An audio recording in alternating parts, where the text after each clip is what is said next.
our brand has become almost like personified. I mean, because we're in similar circles, like people don't even call me by my name anymore, which like I don't mind. They're like, Beefy, what's up, Beefy? Like I get referred to as that. And honestly, like my whole team does. Like internally, we kind of jokingly call it either the Beefy Babes, which are the girls that work for Beefy, or the Beefy Boys, the guys that work for Beefy. And it's fun because like in the community, like people know us as like the Beefy team. And like that's a cool feeling because like our brand precedes like anything that we do. Like they've already heard about us. They've heard about the name of it. And I think that you're right. Like so many businesses like focus so much on pushing their clients, which like obviously that's important too. But like where's their brand awareness? Like where's their core values and mission that they're kind of putting into the universe? And I feel like we did a really good job at that. And I think that was largely in part because of my first like big adult job was working for Apple. And so I felt like Apple has this like magnificent culture, I'm actually in the process of writing a book right now. And it's funny, like one of the chapters I'm writing is all about brand. And I literally said, Apple could have been a fruit stand and Beefy could have been a subscription beef jerky box, right? But those brand names are so much more than just the company name. It's how the brand makes people feel. It's the core values that we stand on. It's how we deliver and show up every day.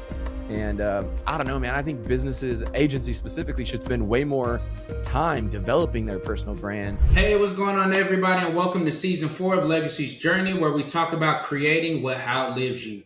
I'm your host, Cameron Williams, owner of Kinley Consulting, where we focus on strategic financial growth for marketing agencies so that they can live the dream life they deserve and not be a slave to their business. And we do that through CFO services, consulting, and accounting. Now, this is season 4. We had to take a little break. It's tax season. We had year-end meetings. We wanted our clients to get a good start off to the year. So, we had to take a little break, but we back. And just for a reminder, season 4 is where we're focusing on companies who've either bought, sold, they're scaling, or excelling in whatever it is that they do. Now, I've kind of been out in these streets a little bit, you know what I'm saying? I've been in the marketing niche for a minute, and it allows you to meet a lot of cool people, a lot of different people that are doing a lot of things. And this guy right here, we actually started working together a while, maybe, I think it's been over a year now. But most importantly, I've seen this guy grow. I've seen him evolve. He's now been able to speak at the GHL conference, and I thought it would be a great idea to bring him on, not even just to share his journey, but also to show you guys like, hey, these are some of the things I would redo. If I could do it all over again, even though I haven't made it to the top of the world, like I would tweak this, I would tweak that. And of course, he's a huge AI guy, super creative. So that being said, Andrew is here, CEO of Beefy Marketing. What's going on, bro? What's up, Cameron? Good to be here, man. All right, so for the people who don't know you, tell them name of the company. What do you guys do? Yeah, for sure, man. So name's Andrew. Obviously, Cameron made a great introduction. I own a company called Beefy Marketing.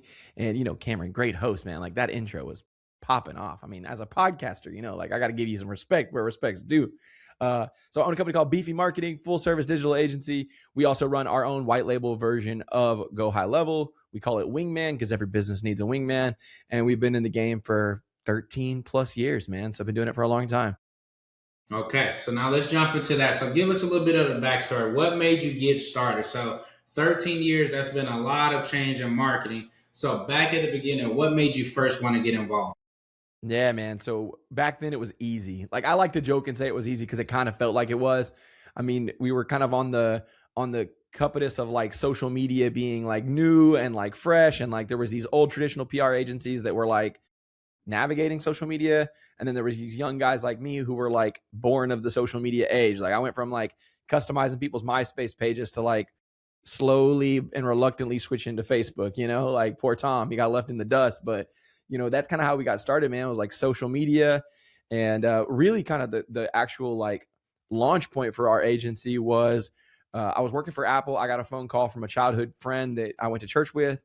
And she called me up and was like, hey, I'm getting married to this Navy SEAL. And they're making a movie about his story. The movie's called Lone Survivor. Mark Wahlberg is going to be playing him. And I was like, whoa, like this is crazy. Like I didn't know who Marcus was at the time. I didn't really know much about his story. I didn't read the book at this point. And she's like, look, the movie's going to be made. We need to like, do some things to kind of create our own like personal brand and our foundation so that we can continue to support kind of the overall mission. And so I kind of helped them create their first clothing line, which is still a brand that's like really well respected today, called Team Never Quit. And eventually, they're still a client today, man. Like, we've done everything from going on tour with them for Patriot Tour, part of the movie premiere. We've done their all of their merchandising for the better part of 10 years. We co-hosted and produced their podcast. So a lot of really cool opportunities came from like that one moment. And I remember when I was working at Apple, I went to our store leader. His guy name was Luke. And I said, Luke, like, I got this opportunity to do this thing. Like, what do you think? And he's like, bro, like, I don't want you to ever live with regrets. Like, go do it. And if it doesn't work out, you have a job here. And like that kind of felt like I got some permission to go like do something. And I was young and dumb enough that I didn't have enough responsibilities that I was like ultra scared about taking the risk. I mean, it was like obviously uncharted territories, but like I wasn't afraid to like step out and do it. And yeah, man, that like started what is now Beefy. And like when we created the company, it wasn't even called Beefy Marketing. It was called Andrew Brockenbush Creative Consulting. Like, super original. It was my own name. But you try to tell people your name every single time you go to like a freaking networking event. Like, my name's Andrew Brockenbush with Andrew Brockenbush Creative Consulting. It's just like, this is stupid. Like, we got to come up with a better name than that. So Beefy was born, bro. Beefy was, and then like, and Beefy is a brand. Like, no joke. People love the Beefy brand. Okay, let's talk about that though. So jumping right into that, branding. Talk about the importance, because I've learned in working with a lot of agencies, they don't always push their own brand because they're super focused on pushing the brand of the client. So talk to us a little bit about how you've seen that's really helped you, whether it's through marketing, relationships, etc., speaking opportunities. Yeah, absolutely, man. I mean, our brand has become almost like personified. I mean, because we're in similar circles, like, people don't even call me by my name anymore, which like I don't mind. They're like, Beefy, what's up, Beefy? Like, I get referred to as that. And honestly, like, my whole team does. Like, internally, we kind of jokingly call it either the Beefy Babes, which are the girls that work for Beefy, or the Beefy Boys, the guys that work for Beefy.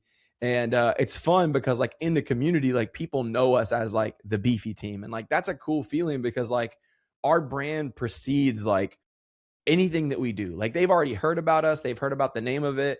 And I think that you're right. Like, so many businesses like focus so much on pushing their clients, which like obviously that's important too. But like, where's their brand awareness? Like, where's their core values and mission that they're kind of putting into the universe? And I feel like we did a really good job at that. And I think that was largely in part because of my first like big adult job was working for Apple. And so I felt like Apple has this like magnificent culture. I'm actually in the process of writing a book right now. And it's funny, like, one of the chapters I'm writing is all about brand. And I literally said, Apple could have been a fruit stand and Beefy could have been a subscription beef jerky box, right? But those brand names are so much more than just the company name. It's how the brand makes people feel. It's the core values that we stand on. It's how we deliver and show up every day.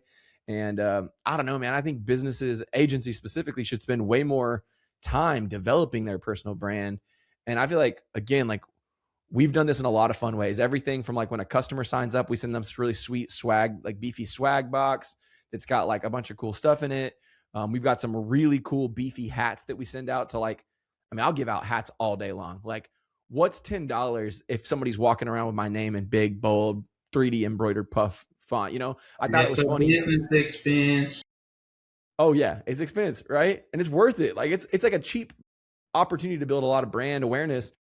Somebody actually, I don't remember who it was. I think it was one of the guys that was at our mastermind that you and I attended back earlier this year in Dallas. Somebody came up to me and said, like, do all these people wearing those Beefy hats work for you? And I was like, nope, like, they don't. Maybe they should, but they don't. Which was funny because it's like, it made me look massive. Like, everybody in the lobby's rocking a Beefy hat. What did that cost me? $70, $80. But people are seeing my name. They're talking about my name. They're asking me what we do, who we are. And to me, like, that's cheap money spent to have somebody talking about what you're up to. Okay, let's go into a little bit more detail. I love this. So, to your point, like you said, Beefy is the brand, and you talked about kind of the feelings and emotions you're trying to invoke. So, to help somebody, because they may be like, dang, that's cool, but like, I don't even know where to get started. So, kind of walk us through, hey, when I came up with Beefy, the intent and the feeling was to make absolutely you feel, or to walk us through that. Yeah, for sure. Great question. So there's this old Wendy's commercial, and it's even kind of like a little bit older than you and I, but barely, right? But it's these three old ladies. It's a famous Wendy's commercial. These three old ladies say the famous line, "Where's the beef?" And what this commercial is representing is these ladies are put a hamburger in front of them on a table, and it is pathetic. And they're talking about like modern, today's topics or hot news or trending topics on social media right now. I mean, look right now what's happening with McDonald's. McDonald's CEO, I don't know if you've seen it, like pulls up this new burger, takes like the saddest, most pathetic bite of his burger and talks about how great it is. And it's like, you just really created a problem for your brand. And like everybody's coming after him. Like Burger King's crushing it. Five Guys, like all these other burger brands are like, oh, that's not how you eat a burger. And so for me, like that, where's the beef was the feeling I was trying to like really create for people in the marketing space. Like, where's the substance in marketing? Like it felt very like two-dimensional at this time. When I was getting into the kind of marketing game, it wasn't what it is today. Like, 13 years later, back in the day, I knew like 3 or 4 marketing agencies total in my community, right? Like it was like a lot of people that were older than me, not many people my age. And now I freaking know a marketing agency like on every corner of the street, right? Like it's way more saturated now than it was back then. And so for me then it was, I would say in some ways it was easier to develop the brand because like I was like, oh yeah, we're going to be of substance, of value. Like we're going to be a resource first. And I think that is a part of developing your brand is like the aspirational values that you want to be able to convey when you create relationships with your team, with your external clients. And I think that a lot of times people get so hung up in like defining the perfect mission and vision and culture code and all these things. And then like they feel like they're not living up to it. And I think that's okay. Like they're living, breathing values. Like these are things that should evolve as you evolve in your business, right? Like I think we should be on a regular basis revisiting our brand and saying, does this still represent me in the way that I want to show up to my clients? Am I still actually successfully delivering on the values that I've got on my website or on my brochure? Like, am I actually delivering in that way? And we've got to consistently evolve in that way. So I think when it comes to building your brand, it can't just be like, I kind of joke about this now, but it's like part of the branding for Beefy back in the day was kind of just a fun name and the website domain name was available, right? And I think that like that was okay then, but I think now it's like there has to be a bit more intention behind it.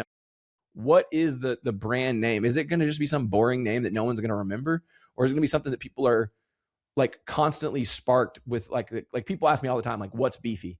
And I love that they ask me that because I get to talk about myself. Like my name isn't, and like no offense if I call someone's company name out, but it's not like Pool Builder Marketing, right? Like that's not my company name. It's Beefy Marketing. All right. So people, they're going to ask me, what do you guys do? What are you about? What matters to you? And to me, like that is what builds my brand, not being able to just say like, oh yeah, I do marketing for pool builders, which that's not bad either. Clarity is good too. Clarity is good. I love that because to your point, what is the brand? Okay, let's keep rolling. So now current day, everybody knows the brand. What would you say is the biggest change you've made from when you started versus where you are today that's helped you to get that brand recognition? Because to your point, it's not just about the brand. We still have to give the substance that makes us have good work. So talk us through that.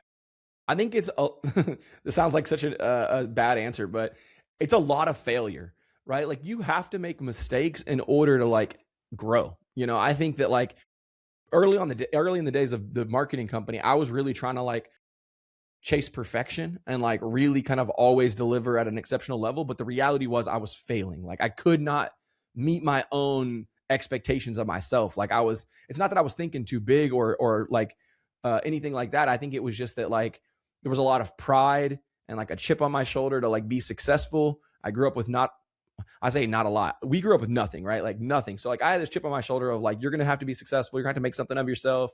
You have to do this. But then you let a lot of people down.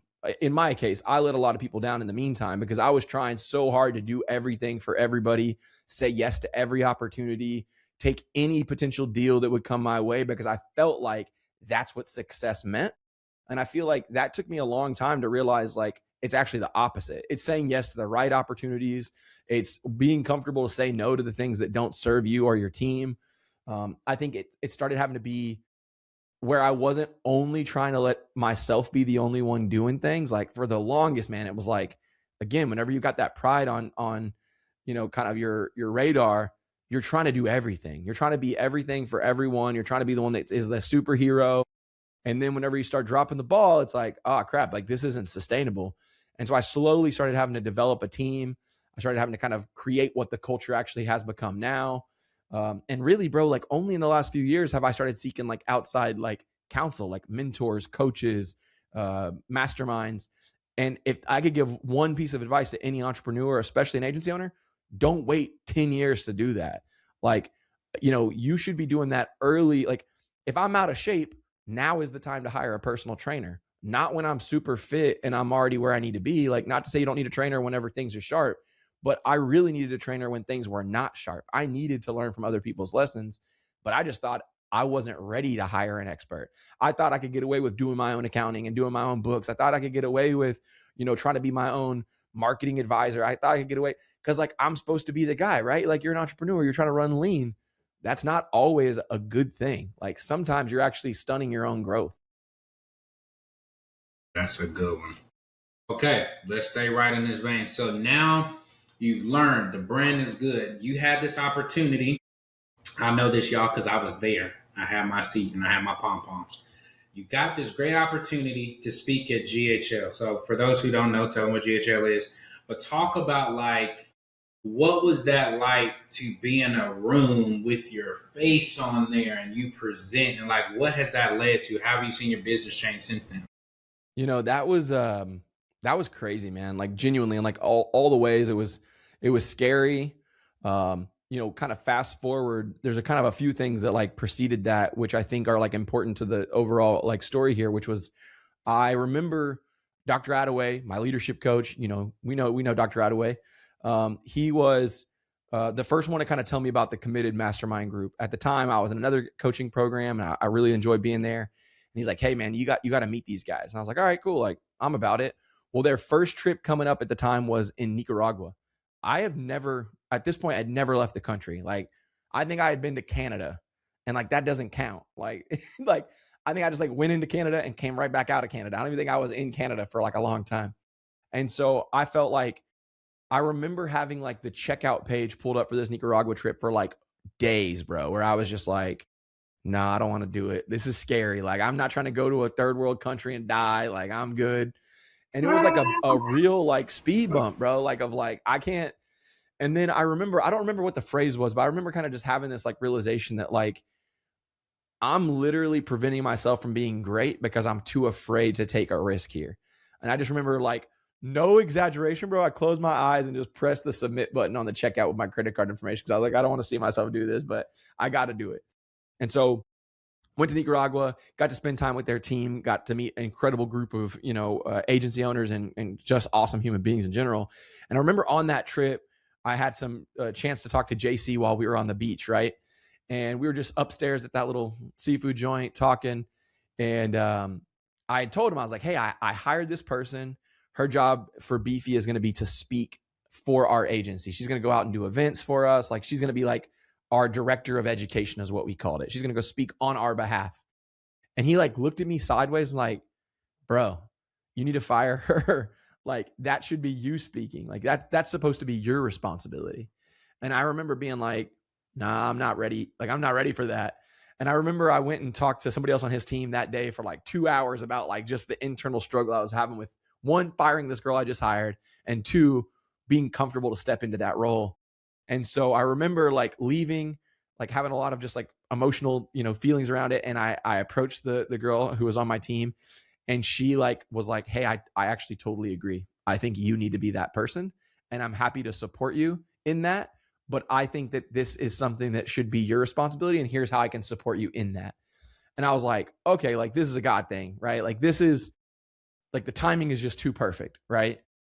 And so that same year, man, I was like, okay, well, how else do you step into that role without just like taking another risk? And so the applications opened up to speak for the high level summit.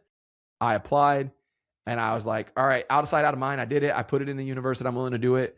And then I get hit up from their team, and they're like, hey, we want you to speak. And I was like, crap, like it, the hard part is actually not filling out the application. Like, it felt like it was the scariest thing. The scariest thing is finding out that you got the opportunity and now you actually got to see it through, right? And what was interesting about that whole experience was it was very surreal because like I felt like that imposter syndrome always freaking sneaks in, right? Like you're just like, oh, I don't belong on stage. I can see all the names. I mean, even after the event, there's like a t-shirt that they made that looks like a concert tour. And it's like the who's who of marketing, bro. My name is like right under like the biggest names in the game. And I'm just like, holy crap, this is insane. Like how did I even get here? And dude, no joke, I think I made myself sick on that trip because like I was just so in my head about it. I was like stressed about getting on stage. And I think the pressure around it was that I've spoke to small businesses for a long time, always done that, not afraid of it because I feel like I'm the expert in the room. When you're in the expert in the room, but everyone else in the room are also experts, that just feels like a little bit different of a pressure. Like these are my peers. These are other people that are in the marketing space. They're people that are, some of them are ahead of me, maybe some of them are behind me. But I was like, I had this like conviction of like, you have to bring value. Like everyone in the room, whether they're a $10 million agency or a $250,000 a year agency, I want them to walk away with value. And so I think because of that pressure, like I was stressed, bro. I had like JC praying with me. I had Alex reviewing my slides. Like I had like a whole freaking support system, bro. Cause I was just like so afraid. And then when I stepped on stage that day, man, all of that fear, all of the worries that had led to that moment were just like gone. Like it was insane. Like just how fast like that fear melted away after I stepped on stage. And I think that was like the coolest part of it all was like, maybe I do belong here. Like this is something I'm passionate about. I enjoy sharing. And I think like you asked me like what's changed about your business since then. I think that one big stage like was the permission I needed to do it, even if I'm like not 100% sure of myself. Like 2 months later, I went and spoke on a cruise ship. A few months later, I spoke at another event. I'm about to speak at South by Southwest in Austin tomorrow, which is crazy. Like all of these opportunities have presented themselves because that one initial close my eyes and press checkout to go to Nicaragua, right?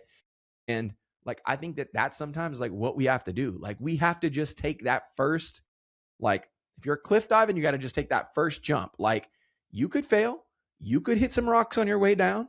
It might hurt, but like you can't know what it's going to be like until you do it, right? And so much has changed because I feel like I have the confidence now to do more of that. Something that I really got from that experience was like, I actually really enjoy mentoring other agencies. And I thought that I liked that, but I wasn't sure of myself in it. And then after that speaking engagement, so many people walking up to me and being like, dude, like there was so much like value there and there were so many nuggets and da da da da da. I was like, okay, like maybe there are people that I can support and help. And even in that experience, like this is kind of like breaking news and we'll see what comes of it. But like I just kind of put it out in the universe a couple of weeks ago to Matt DeCino's team that I wanted to coach with inside of his community.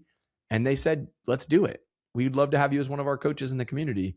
So like, that's crazy, bro. Like I would have not even been comfortable to ask that question a year ago. I mean, you do know my story, right? You will remember that 2 years ago, me and John were at POD and they did a speaking competition and John had to basically force me on stage to talk about podcasting. Like, I do remember this. And here we are, bro. Like, I don't feel like I've got like some type of secret sauce that no one else has. Like all I did was close my eyes and say, like, let's go. I didn't even know some of this part of the story, y'all. So I'm over here just as intrigued as y'all. Like, I knew about the Nicaragua portion. I had no idea you were this nervous. Like, you were kind of like, hey, y'all, just, keep me in your prayers. But I mean, I can tell you got up there, you owned it, you did the presentation. Everybody was interacting, they enjoyed it. So I didn't know all this. This is why podcasts are good. Yeah, man. Oh, it was scary. Okay. Real scary. I wouldn't have known because, I mean, you got up there, you were like, hey, this is me. Let's jump into it. You ran through it. I thought it was very easy to understand. It wasn't like so deep and mystical that nobody could figure it out. So I thought you did a good job. But see, now I just think that so many times, like we set too high of expectations of ourselves. And I don't think that that's necessarily bad, right? Like I think it's good to have like a bar and aspirations that we want to hit. But I also think that like when we allow fear to control our decisions in our life and the things that we want out of life, like we're limiting ourselves. Like we're putting a governor on our potential and our capabilities. And I feel like that's what was happening to me on that trip. Was like it was such a big opportunity that I was just like putting expectations on myself that just weren't realistic. And I think that I was what ifing everything. Like, what if people don't like it? What if people don't engage? What if this isn't the right like content for the people in the room? And it's like, okay, what if? Like, what is the worst case scenario if that all happens? Right. And I think that you're right. When I got on stage, I felt really cool about it. Like it was easy, it was good. But the lead up was stupid. I remember I had like the worst headache of my life that day because I was just like so in my head about it. Okay. Now let's go here. So you said that that opportunity led to other opportunities. Now you've grown the brand. Now let's move a little bit more towards like Beefy the company. So in working with other clients, right? Because we know you got that, you're mentoring. What are some of the common things that you're seeing that people are struggling with that you as a marketing agency is giving them that substance for? Yeah, absolutely. I think that there's, every agency does their like little special thing, like, kind of like what our sweet spot is. You got creative agencies that focus on design and graphics. You've got social media agencies that crush it with social media. You've got agencies like us that are full service, everything from paid ads to SEO, this kind of thing. I think what I'm finding in the last few years, especially kind of with just like the progression of the industry, AI is obviously scaring a lot of folks, and not business owners, agencies I think are freaking out about like what's going to take over our jobs. And it's like I think we embraced that stuff pretty early on and said like, okay, let's leverage AI to our ability. Like you mentioned in the intro, like I'm a AI nerd, dude. I love AI. And I'm not letting that worry me, but I think what I'm actually doing is like, what are the conversations I'm hearing from small business owners, right? There was actually a conversation that came up while we were in Dallas, actually, man, that like really struck out to me to the point that like that day I went back, talked to the team, built a new tool and everything, because it was like, how many times, like as marketing companies, are we asking our clients like what their current revenue is?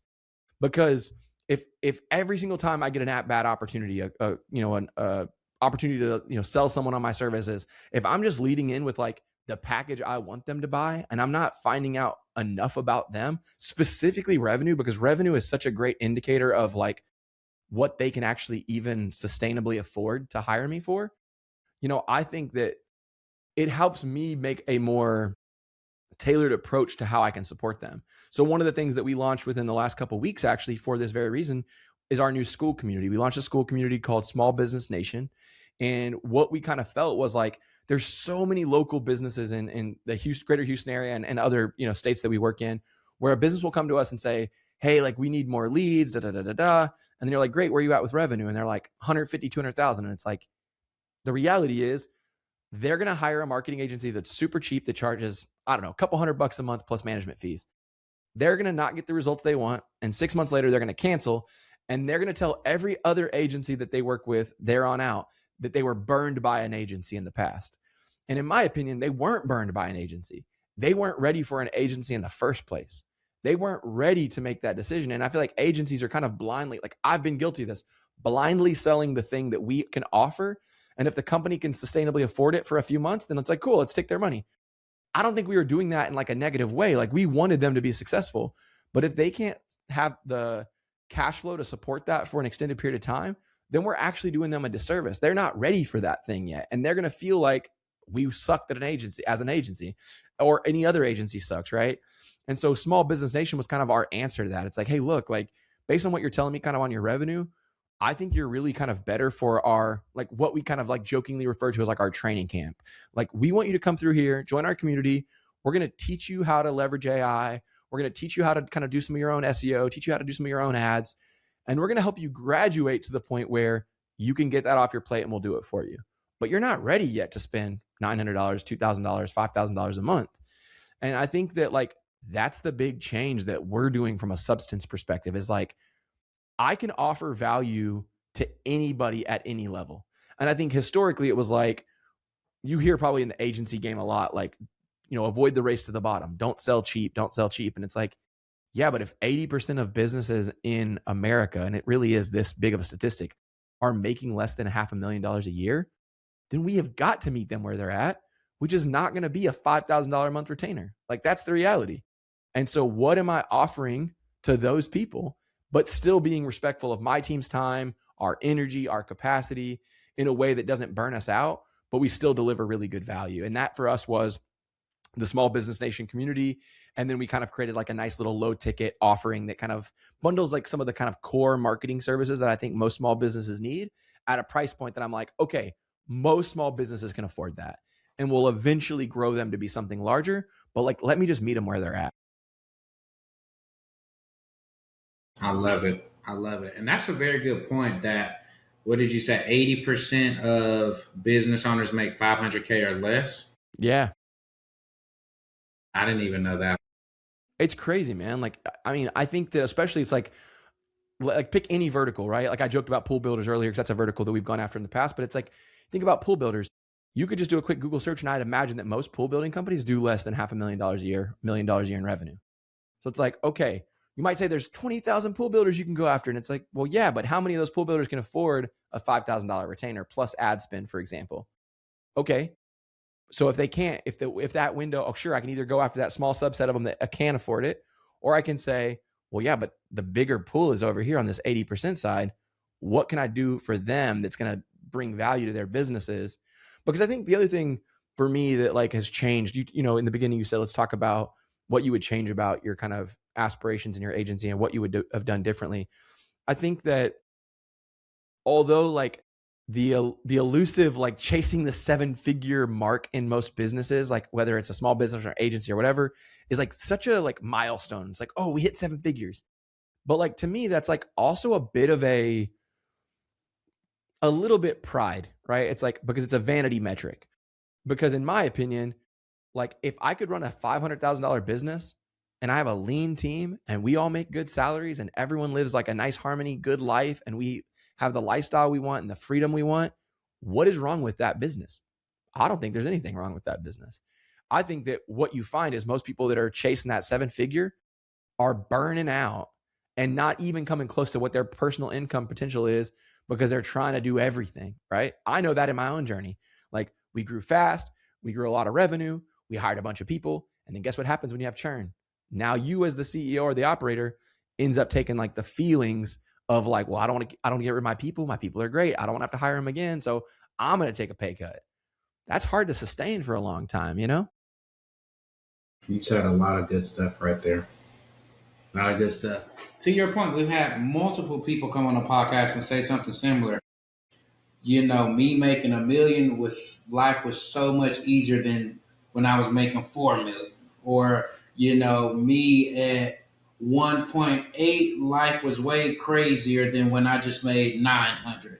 So to your point, I think it is, like you said, a vanity metric. I don't know where we get it from, maybe because it's a, but knowing kind of what are your lifestyle goals and what do you want from the business is just as important as the revenue goal itself. So I love that. And yeah, all of us go on that wave. And like you said, the owner is typically the first person to try to let me steady the ship, let me not take as much. So those are great points. Okay, you talked about it several times.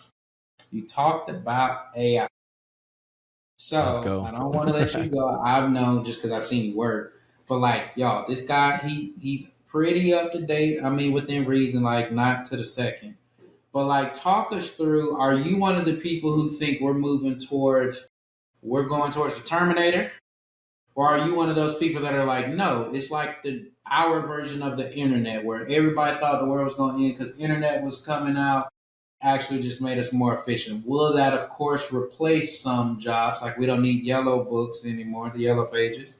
But you know, there's still plenty. Where do you fall on that line? Terminator or just more efficiency? Yeah. You know, I think it's a bit of a hybrid, right? Because like you could say that the internet wasn't the end of the world because it's not, right? Like it was more efficient and we're able to do so much more.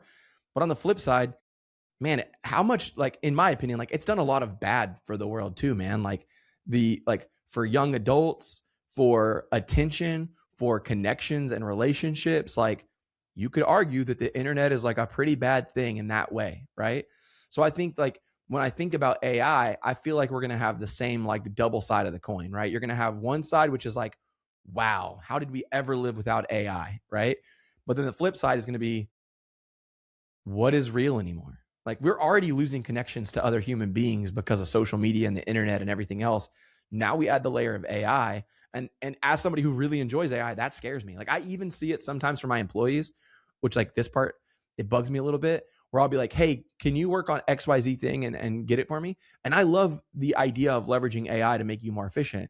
But then if they give me a response and it is 100% from AI, and I know it is, it's like, where's the humanity is not the right word, but where is the humanity in that? Like, did Yeah, you do where's the any work? thought?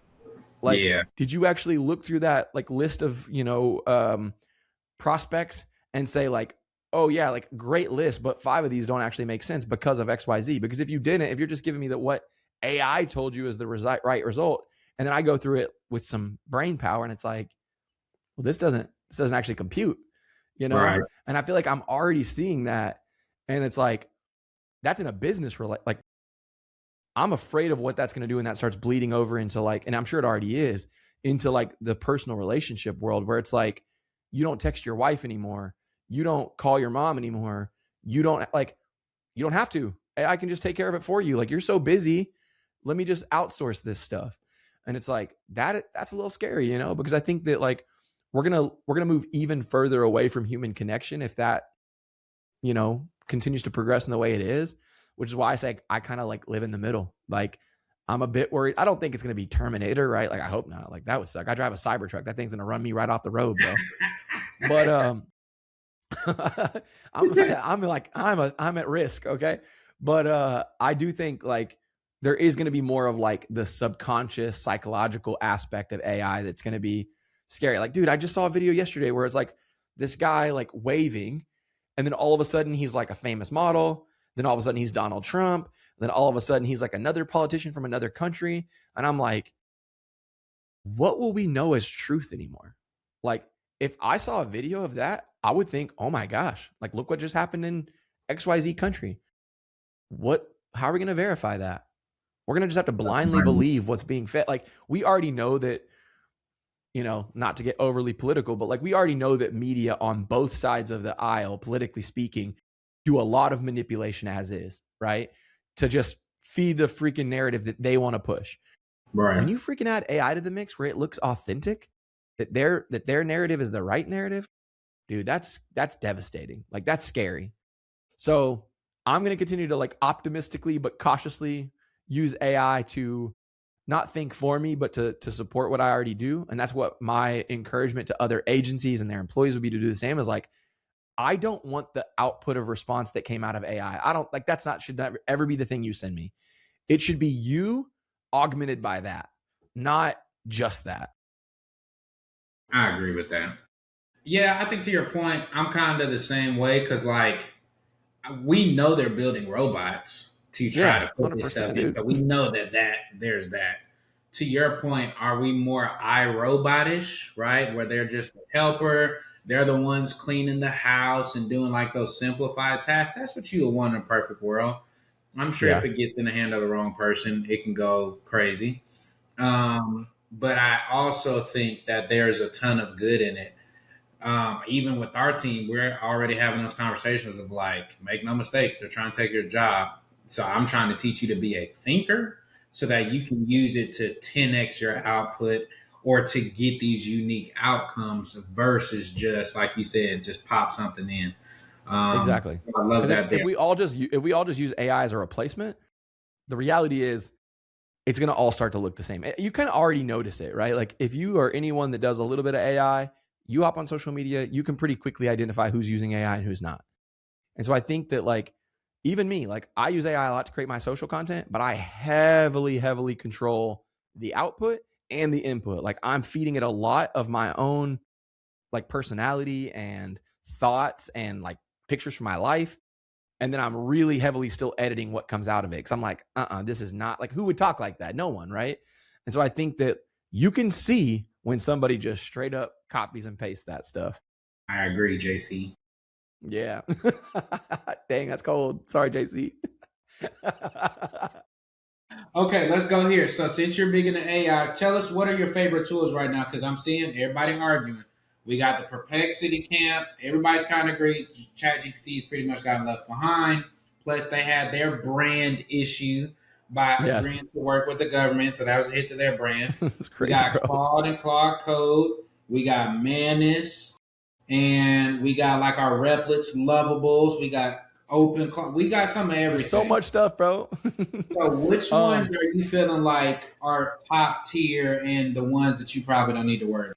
I don't know if it's the old man in me, bro, that like, Chat GPT is like old faithful. So like even though I'm trying to slowly back out of there, it's just like I keep coming back to it. I'm like, golly, I want to get rid of this, but like I started, it's like that first girlfriend. It's like, well, I kind of love you, but not really. Like it's time to let that first love go. Uh like that was a fling. So I Man, think if that you don't like go to Claude, chat right. I am in Claude now. Dude, I did some stuff with Claude a couple weeks ago, like where it cleaned up my entire downloads folder on my computer, and I was like, this is crazy, crazy stuff. So I'm using Claude. I have found some limitations that kind of drive me nuts, but I think that that's just a matter of like me learning the platform. For example, I was trying to pull all of my backups from ChatGPT into Claude, and it was like, we can't import files over how many ever megabytes of storage I have within ChatGPT. And I was like, well, dang, I can't even train Claude on my historical conversation. So I'm kind of feeling like I'm starting from scratch. I'm starting to leverage Gemini a lot more just because of some cool tools like Notebook LM and things like that are kind of just like all built in are really nice. Um, what else? What else? Perplexity, Manus. Like the problem is you see my tech stack bill. I mean, I'm paying for too many AI tools. That's the reality. I need to drop a few. The problem is I feel like all of them do something pretty good, like Manus can do a pretty good job of AI generating a website, which is great for just like proof of concept stuff. Claude, I mean, the Claude computer stuff where it can co-work and do things on your machine, like that's just mind blowing. And then Lovable, personally, like I know everyone's like Replit or Lovable. Lovable is like my go-to, man. I love what I've been able to deploy and create in there. That like it's just insane. Like we've replaced software that we were paying for as a company because we just rebuilt the tool that we were already paying $30 a month for. Like that's freaking cool. We've built tools for clients, like so. Lovable's been a lot of fun. Yeah, I think that's like my go-to. My go-to right now is Lovable. I'm trying to use Claude more. I'm still like, shamefully using ChatGPT a little too much. And like I said, Gemini. So don't judge. okay. If you had to pick one though, which one you gonna take? One, just one. You can't use the others. You gotta only pick one. Man, I'm this is shocked for not tough. saying Manus because you could just put the API keys for all the other ones and tell it which one to I switch to. know, man. I'd say probably Perplexity or Manus. Yeah, one of those two. Because Manus has got some of the features that Claude has. Perplexity does too, though. Perplexity has a browser, which is really nice. I have found that like as I'm writing my book, I'm like leveraging AI to kind of help me formulate my thoughts into like outlines. And Perplexity has done the best at like long format stuff, which I've like found to be really helpful. Where ChatGPT and some of the other tools have just like absolutely failed at that. But Manus is pretty sick, and Manus can actually like even help you set up Facebook ad campaigns and stuff like that, which is nuts. So Manus might be the winner. Manus, I'm a Manus You're a fan. Manus guy, right? Yeah. I'm a Manus guy, and Is I that where you're still vibe coding or in Claude?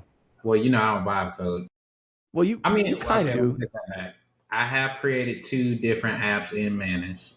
in One Manus. was to Okay. track tax return progress. The other was to house all of our KPI scorecards in one place, so I don't have to worry about 50 Excel sheets. Yeah. So there's that. All right. So you're vibe coding a little bit. Yeah. Like simple, just I Dabble, keep it dabble. in one place. Okay. Let's round it up and land the plane here. Let's go rapid fire. Here's a All couple right. questions I always like to ask that I feel like kind of show people's, just thoughts, hearts, intentions. So, first easy one. If it's 12 months from now, so next, we'll say March, April, what is one big win you'd love to be celebrating? Ooh. First 50 members in our small business nation community and 5 agency coaching clients. Okay. If I gave you a magic wand today and you could fix one thing in the agency, what you fixing? What you changing? Leads on autopilot. Give me consistent at bat opportunities. That would be a dinger right away.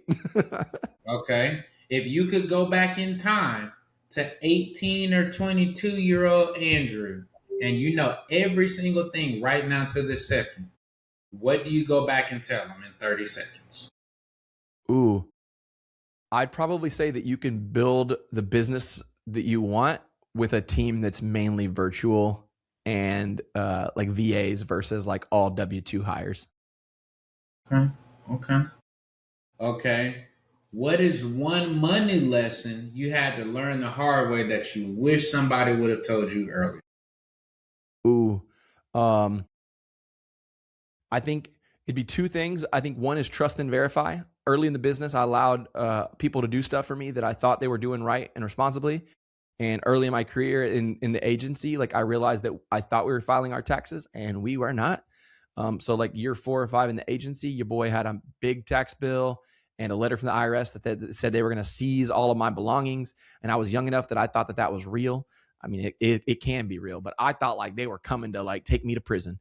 And so I sold all my belongings. Like I'm not even exaggerating. I sold all my stuff and I paid that bill as fast as I could, and I like made it right. But that was one thing. And then the second thing is, I reread Profit First in the last 6 months, and just like rereading that and thinking through that, like I would tell any business agency or not, like profit really needs to come first. I feel like so many times we think that we will earn our way to profit one day when we get to a certain revenue goal. And it's like, no, like you can be profitable from day one if you plan to and be intentional about creating your business that way. That's a good point. That's a good point. All right. We're going to go and land this. I know you got to go continue to help the clients. Tell the people again, if they want to connect with you, work with you, name of company, how they can get in touch with you. Yeah, absolutely. Thanks, man. Beefymarketing.com if you want to work with our agency. If you're an agency and want to work with someone to help mentor you, encourage you, tell you what failures to avoid, you can go to my personal website, andrewbrockenbush.com, and you can kind of see the different ways to work with me. If you know a small business that just needs a community to kind of plug into and get resources and they're not ready to work with an agency yet, Small Business Nation, school.com/small business. Check him out. Like you're going to see him on the JHL page. He has spoken there before and done some of those different workshops. So make sure you go to these different websites that he's told you. Check out some of his work, if nothing else, so you can see as an agency, yeah, I can create your brand, but let me make sure mine is. What is that? We've talked a lot about AI, the enhancing of what it should be versus maybe even some of the dangers, and then just what it's like to get your brand out there, how that will open doors and opportunities that will allow you to continue to grow and make the most out of your opportunities. So with that being said, tell them one more time their websites, because I don't want them to be like, wait, I didn't write it down. Yeah. Beefymarketing.com, my name, andrewbrockenbush.com, or school.com/small business. There you go. So you already know how to get in touch with them. Don't y'all hit me up like, Cam. Yeah, don't be lying. It'll be in the comments. So with that being said, y'all, this is season 4. These are the types of people, quality people that are doing it at an extremely high level that we can bring to you to share their story, to share, hey, these are some of the bumps, but these are a lot of the ups too. And hey, I would just tweak this or I would do this different, showing that you can still have balance and things to work towards, but maybe there's a better way. And they're just sharing that through their experience. So with that being said, this is season 4. We're going to try to find some more good quality people like this. But until then, y'all take care of yourselves.